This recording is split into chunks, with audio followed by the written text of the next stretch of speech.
بسم اللہ الرحمن الرحیم۔ نماز ظہر کے بعد سورت کوثر اور سورت اخلاص جس نے بھی اس طرح پڑھی غیب سے 600 کروڑ مل جائیں گے۔ سینے کا راز پہلی بار آج بتا دیا ہے، آزما کے دیکھ لیں۔ محترم ناظرین، سورت اخلاص اور سورت کوثر کا صرف 15 منٹ کا یہ عمل کر لیں، اگلے دن ہی معجزہ دیکھنا، انشاءاللہ تعالی آپ کروڑوں مانگو گے، آپ کو اربوں ملے گا۔ محترم ناظرین اکرام، آج آپ کی خدمت میں ایسا وظیفہ لے کر حاضر ہوئے ہیں جس کو خلوص دل سے کرنے سے انشاءاللہ تعالی اللہ تبارک و تعالی کے فضل و کرم اور رحمت و شفقت سے آپ کو بہت زیادہ فائدہ ہوگا، آپ کو دل کی مراد حاصل ہوگی۔ اللہ پاک آپ کے رزق اور مال و دولت میں بے انتہا برکت عطا فرمائے گا انشاءاللہ تعالی۔ اللہ تبارک و تعالی کے انعام میں اور کلام میں بڑی طاقت ہے۔ اگر آپ باقاعدگی کے ساتھ اس اسم مبارک کا ورد کریں گے، یہ سورہ مبارکہ پڑھیں گے تو انشاءاللہ تعالی ضرور کامیاب ہو جائیں گے۔ محترم ناظرین اکرام، یہ وظیفہ اللہ کے نام کا اور اللہ کے پاک کلام کا وظیفہ ہے، جس کے ذریعے اللہ پاک انشاءاللہ تعالی آپ کی ہر پریشانی، ہر دکھ تکلیف کو اپنے فضل و کرم سے آپ سے دور فرمائیں گے، اور پھر آپ کی ہر جائز حاجت، ہر خواہش، ہر ضرورت پوری ہوگی انشاءاللہ تعالی۔ آج کا وظیفہ بہت ہی خاص ہے، اس وظیفے کی اتنی برکات، رحمتیں اور فضیلتیں ہیں، آپ دیکھ کر خود ہی حیران رہ جائیں گے۔ آج کا یہ وظیفہ ان تمام لوگوں کے لیے ہے، بہت ہی خاص ہے، جنہیں رزق کا مسئلہ ہے، دولت کا مسئلہ ہے، کہتے ہیں ہمارے اوپر قرض چڑھا ہوا ہے۔ تو میرے بھائیوں اور بہنوں، جتنے بھی رزق کے مسائل ہیں، چاہے آپ نوکری کے لیے جگہ جگہ گھوم رہے ہیں، چاہے آپ کاروباری معاملات کے لیے پریشان ہیں، جتنے بھی آپ کو رزق کے مسائل ہیں، دولت کے مسائل ہیں، انشاءاللہ وہ تمام بہت جلد حل ہو جائیں گے۔ آپ نے یہ وظیفہ اللہ پاک کی ذات پر اعتبار، بھروسہ، یقین کرتے ہوئے کرنا ہے۔ جبکہ آپ یہ وظیفہ کر لو تو اس کے بعد آپ خود اپنی آنکھوں سے معجزات دیکھو گے۔ یہ عمل کس دن کرنا ہے، کس وقت، یعنی کس نماز کے بعد یہ عمل کرنا ہے، اور کتنے دن تک مسلسل یہ عمل کرنا ہے، یہ سب انشاءاللہ آپ کو بتاؤں گا۔ جو بھی میرے بھائی بہن رزق کی تنگی کی وجہ سے بے حد پریشان ہیں، جو کہ پیسوں کو جلد حاصل کرنا چاہتے ہیں، جو چاہتے ہیں کہ ان کے پاس جلدی سے وافر رزق اور دولت آ جائے، وہ بس یہ چھوٹا سا عمل کر لے۔ آج ان کے مقدر میں یا ان کے نصیب میں دولت نہیں ہے تو انشاءاللہ تعالی پھر ان کے نصیب میں ایسے دولت آئے گی وہ یقین ہی نہیں کر سکیں گے۔ اگر کوئی میرا بھائی یا میری بہن قرضوں میں ڈوبے ہوئے ہیں تو وہ یہ وظیفہ کر لیں، انشاءاللہ تعالی اللہ پاک اپنی رحمت اور شفقت فرمائیں گے۔ یہ ایک ایسا وظیفہ ہے جو کہ دولت کے جتنے بھی مسائل ہیں انشاءاللہ تعالی وہ سب حل ہو جائیں گے۔ وہ بندہ جو کئی سال سے بے روزگار ہے، جو کئی سال سے گھر پر ہی ہاتھ پہ ہاتھ رکھ کر بیٹھ کر سوچ ہی رہا ہے کہ اب میرا اور میری فیملی کا کیا ہوگا، وہ کوشش تو کرتا ہے لیکن اس کو کوئی فائدہ یا کوئی خاص نتیجہ ہی نہیں ملتا، مختلف جگہوں پر جاتا ہے لیکن کہیں پہ بھی کوئی چھوٹی موٹی نوکری بھی نہیں ملتی، یا وہ کبھی بھی کسی بھی کام میں ہاتھ ڈالتا ہے تو اس میں کبھی بھی فائدہ نہیں ہوتا، بلکہ الٹا نقصان ہی ہو جاتا ہے، سب جمع پونجی بھی ختم ہو جاتی ہے۔ تو ان سب کے لیے آج سورہ کوثر کا اور سورہ اخلاص کا نایاب وظیفہ لے کر حاضر ہوئے ہیں۔ ان سورہ مبارکہ کا نام سورہ کوثر، خیر الکثیر کا لفظ پہلی آیات میں مذکور ہونے کی مناسب سے مقرر ہوا۔ یہ سورت بالاتفاق مکی ہے اور شان نزول بھی اس پر شاہد ہے۔ اس کی آیات 3 ہیں، یہ قرآن کی مختصر ترین اور ساتھ میں جامعہ ترین سورہ مبارکہ ہے۔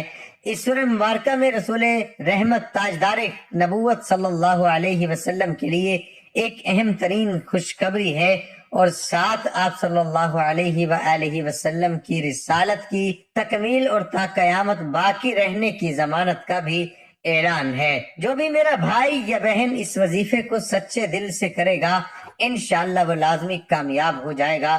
اسی طرح سورہ اخلاص جو ہے وہ اللہ کی وحدانیت بیان کی گئی ہے، اللہ کی پاکی بیان کی گئی ہے، اللہ کو ماننے کی جو تعریف ہے وہ بیان کی گئی ہے۔ کوئی بھی بندہ آپ سے کہتا ہے کہ فلاں رب ہے، فلاں رب ہے، فلاں اللہ ہے، جو غیر مسلم ہے وہ یہ کہتے ہیں، تو ان کے سامنے سورہ اخلاص رکھ دی جائے۔ سورہ اخلاص اللہ کی تعریف ہے، اللہ کی وحدانیت ہے۔ جو کوئی ان آیات پر پورا اترتا ہے وہ اللہ ہے، اللہ ایک ہے، کوئی بھی نہیں ہے ایسا اللہ کے سوا، اللہ بے نیاز ہے، اس کو کوئی پرواہ نہیں ہے، نہ وہ کسی کا بیٹا ہے، نہ وہ کسی کا باپ ہے، اس کا کوئی ہمسر نہیں ہے۔ تو پوری کائنات میں ڈھونڈ لو، ایسا کوئی نہیں ملے گا، صرف اللہ ہی ہے۔ اللہ وحدہ لا شریک ہے۔ یہ ایسی پاورفل سورہ مبارک ہے، لوگ بھی اللہ کی ذات پر یقین کرتے ہوئے وظائف کیا کریں۔ آپ لوگ دل میں وسوسے نہ رکھا کریں، پھر اللہ پاک آپ کی ایسی مدد کریں گے، آپ پر ایسا کرم ہوگا، پوری دنیا حیران رہ جائے گی۔ جو لوگ آج آپ کو دھتکار رہے ہیں، جو لوگ آج آپ کا مذاق بنا رہے ہیں، وہ لوگ بھی آپ کے پاس جب پیسہ آ جائے گا، جب دولت آ جائے گی، تو وہ لوگ بھی آپ کے آگے پیچھے گھومنا شروع ہو جائیں گے۔ جو آج آپ کی غریبی کا مذاق بنا رہے ہیں، وہ لوگ بھی آپ کو سر پر بٹھا لیں گے۔ ناظرین اکرام، کسی کا بھی غربت اور افلاس میں مذاق مت اڑائیں۔ اسلام میں یہ چیزیں سختی سے منع ہے۔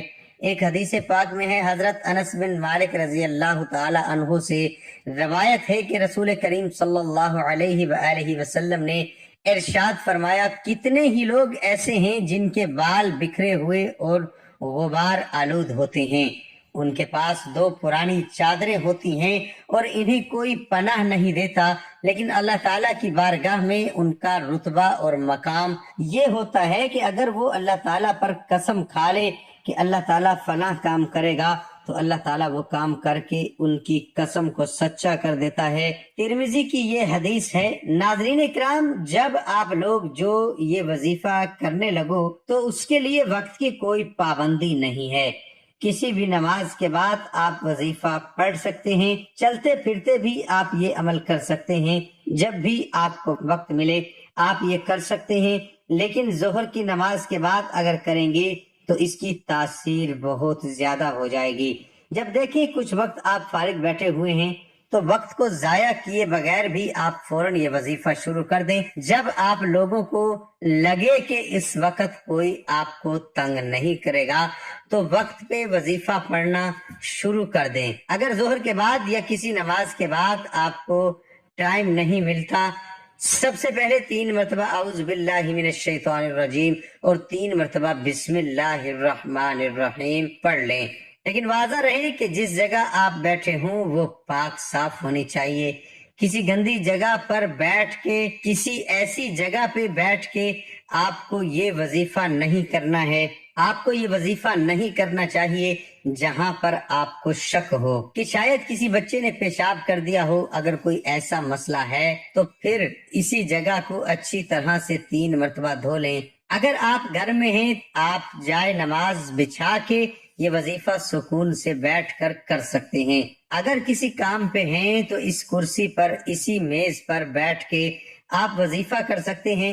آپ نے 3 مرتبہ کوئی سا بھی درود پاک پڑھ لینا ہے، لیکن درود ابراہیمی کی زیادہ فضیلت ہے، اس لیے ہمیشہ درود ابراہیمی ہی پڑھا کریں۔ پھر جیسے ہی آپ درود ابراہیمی پڑھ لیں، اگر آپ کے پاس تسبیح موجود ہے تو تسبیح لے کر، اگر اس وقت تسبیح نہیں ہے تو آپ سیدھے ہاتھ کی انگلیوں پر بھی یہ وظیفہ کر سکتے ہیں۔ پھر تسبیح یا انگلی کے لیے حصے یعنی پہلے دانے پر جب آپ نے 3 مرتبہ یا اللہ یا رحمانو یا اللہ یا رحمانو آپ نے 3 مرتبہ صرف پڑھنا ہے، اور اس کے بعد آپ نے مکمل سورت مبارکہ پڑھنی ہے۔ پھر 1 مرتبہ آپ نے سورت اخلاص اور سورت کوثر مکمل پڑھنی ہے۔ یہ آپ کا عمل 1 دانے کا مکمل ہوا ہے۔ اسی طرح دوسرے دانے پر بھی آپ نے پہلے یا اللہ یا رحمانو یا اللہ یا رحمانو یا اللہ یا رحمانو، اس کے بعد آپ نے سورہ کوثر پڑھنی ہے، پھر سورہ اخلاص پڑھنے ہیں، دوسرا دانہ آگے کر دینا ہے۔ اسی طرح آپ نے 1 مکمل تسبیح پڑھنی ہے، یعنی 100 دانوں کی یہ تسبیح آپ نے اسی ترتیب کے ساتھ پڑھنی ہے۔ پہلے یا اللہ یا رحمان 3 مرتبہ سورہ کوثر، 1 مرتبہ سورہ اخلاص، 1 مرتبہ اور 1 دانہ آگے کر دینا ہے۔ اسی طرح 100 مرتبہ آپ نے یہ تسبیح مکمل کرنی ہے، اور اللہ کا ایک نام بعد میں آپ نے 101 مرتبہ پڑھنا ہے، یا رزاقو۔ اس کے بعد آپ نے 33 مرتبہ استغفر اللہ استغفر اللہ استغفر اللہ، صرف اتنا پڑھ لیں تو وہ بھی بہتر ہے، اگر نہیں تو جو مکمل تسبیح ہے استغفر اللہ ربی من کل ذنب واتوب الیہ، یہ پڑھ لیں، اور آخر میں آپ نے دوبارہ 3 مرتبہ درود ابراہیمی پڑھ لینا ہے۔ ہر قسم کے وظیفے کے لیے ہمیشہ درود ابراہیمی پڑھا کریں، ہو سکے تو ہاتھ کی انگلیوں کی پوروں پر بھی یہ وظیفہ کیا کریں۔ اگر ہاتھ کی انگلیوں پر گننے میں دشواری ہوتی ہے تو بے شک آپ تسبیح کا استعمال کر لیں، لیکن ہاتھوں پر شمار کرنا زیادہ بہتر ہے۔ اسی طرح ایک تسبیح کے بعد اللہ تعالیٰ سے نہایت خلوص اور دوسرا مندانہ انداز میں گڑ گڑا کر اپنی مشکلات اور حاجت کی دعا کریں۔ انشاءاللہ تعالیٰ آپ کی دعا اللہ کے ہاں منظور و مقبول ٹھہرے گی۔